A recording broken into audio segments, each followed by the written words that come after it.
When you're tackling long division with polynomials, follow the same process that we've just seen with the integers, but with two important differences. So the first one, divide only the leading term of the dividend if you're starting from scratch. That's the number inside your bracket, or the remainder for subsequent steps, by the leading term of the divisor, because you might be dividing something with lots of terms by something else that has a couple of terms. So we really just want to work with the first term of each when we're actually making the division. It's when we're thinking about what we multiply by that we consider all the other parts, and we need all that working space. The other thing to consider is that when we're doing division with integers, we have a number that's lined up in columns. So we just saw a number that had 10,000s and thousands and hundreds and tens and ones, and they're all naturally lined up, and there would be a 0 as a placeholder if you didn't have any hundreds, say. Whereas when you're dealing with a polynomial, you want to write the dividend with decreasing powers of x. So if you've got something that's a cubic, you'll start with the x cubeds and then the x squareds and the x's and then the constants. But what if one of those is missing? You need to sort of put a placeholder there. It's almost working like a placeholder 0. So the thing to do is just leave a gap or a space for any terms in x that your dividend doesn't have. And that'll make sense as you see a few examples. All right, let's have a look at this in action. We need to divide this polynomial by x plus 1. So we set it up like this, making sure we've got the dividend inside the bracket and the divisor outside the bracket. Now remember, the first tip was only deal with the leading term of this and the leading term of that when you're doing the division. So the first step is to say x cubed divided by x, and that gives us x squared. Now, some people like to write the x squareds above the other x squareds, and that's completely natural and normal. It's also somewhat logical to say, well, I've just used this number and the answer that it gave me was this. And I guess that's logical as well. Take your pick. I tend to prefer to do it this way, even though many people prefer it the other way. You can have a try a couple of different ways and see what you prefer. All right, so we've performed the first bit of division. The next step after we've divided is to always say, well, what is x plus 1 multiplied by x squared? And this is where we take care of the fact that we haven't considered the plus 1 yet. So at this point we say, what is x squared multiplied by both of these terms? Now x squared multiplied by x is going to give us the x cubed. That's why we got x squared in the first place. So we put our x cubed here underneath the other x cubes, and you'll see that these two terms should always be the exact same. But x squared multiplied by 1 is 1x squared, and so we can write x squared there, making sure that the x squareds are also lining up. Effectively what we're doing, remember, is we're saying what is x squared multiplied by something with two parts, so we need to do this times this and this times this, and that's where those two terms will both sit. All right, next we do the part where we subtract. We've got a big subtraction algorithm here, but instead of working with two-digit numbers, or three-digit numbers in some case, here we've got two separate parts. Now x cubed minus x cubed is 0, and these should always be the same, so you should always get 0 there. There's no point writing it really.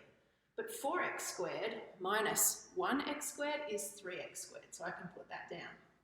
So we've performed the first little set of instructions, I suppose. You divide the leading term by the leading term, put the answer up here.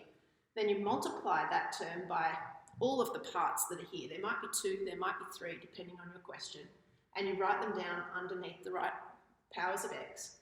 Then you perform the subtraction to get your remainder from that first division.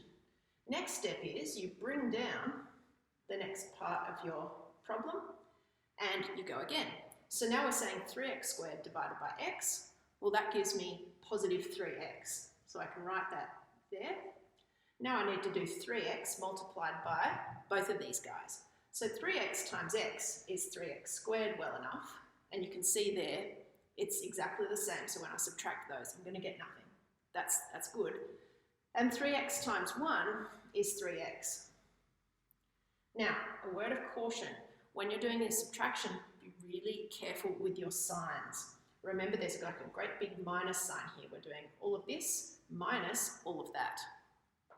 So negative 3x's minus 3 more x's is minus 6x. Now we bring down our 12 and we go again. So minus 6x divided by x is negative 6, And negative 6 times x, we get the exact same thing again. Now, before you're thinking, gee, do I really need to bother writing those when they're going to be the same?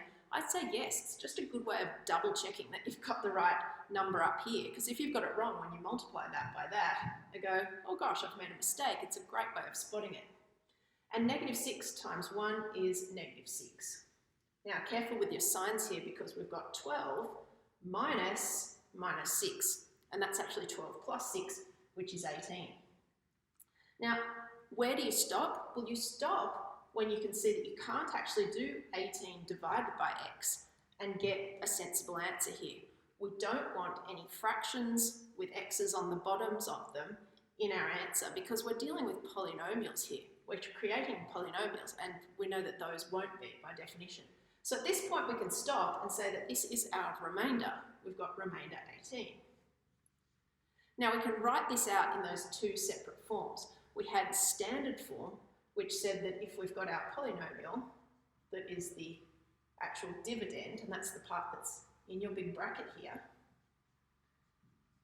it must be equal to, move you over a little bit, it must be equal to the thing that we divided by, x plus 1, multiplied by the quotient, in other words, the answer we got, plus the remainder. And that is standard form of expressing what we've just found out.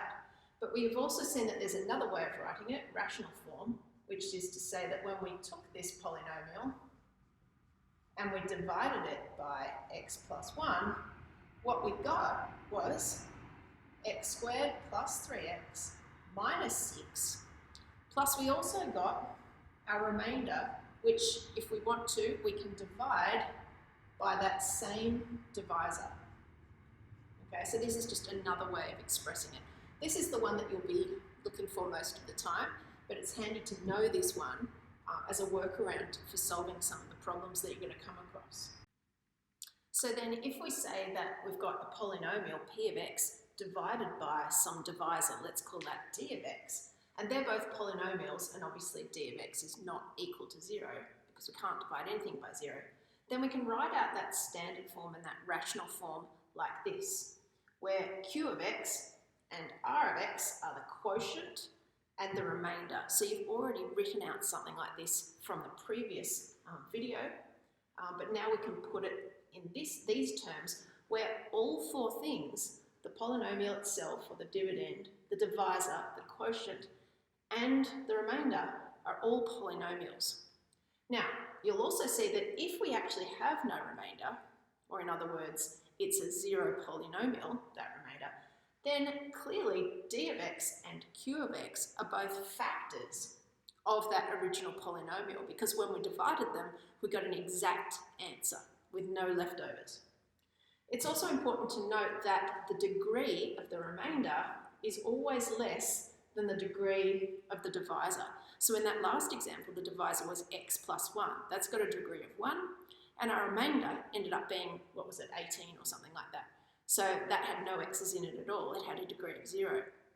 And that will always happen because that basically shows you when to stop. You stop dividing when the remainder, or the thing that you're left with, is of a lower degree than what you're dividing by. Another example now. Now we're dividing this polynomial by this one. And in this example, there's no x squareds in that dividend. So I've left a gap where the x squareds should go. Now again, you can line up each term so that your first term sits above that one that you've just used, or you can line them up so that your x cubes will line up with x cubes. It doesn't matter too much what's going on up here in terms of it lining up with what's down there. What is important is that your working down here lines up with these terms. So that's the more important consideration. So let's go again. 3x to the power of 4 divided by x is 3x cubed.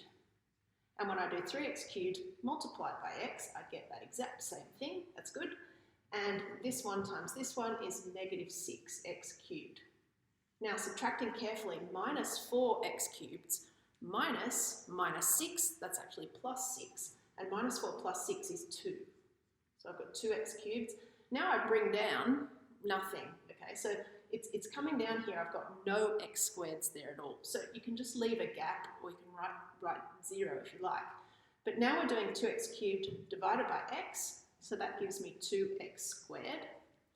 And that multiplied by this, sure enough, gives me the right answer. I can see that they're the same. But the second term will be negative 2 times 2x squared, which is minus 4x squared.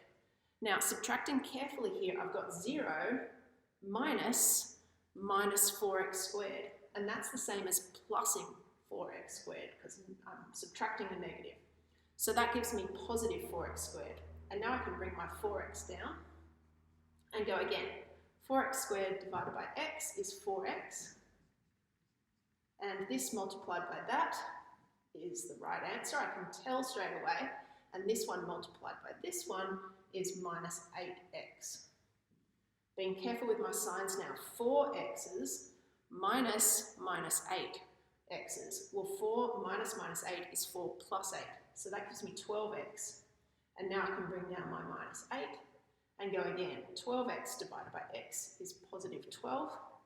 And that times that is that. And that times this one is minus 24.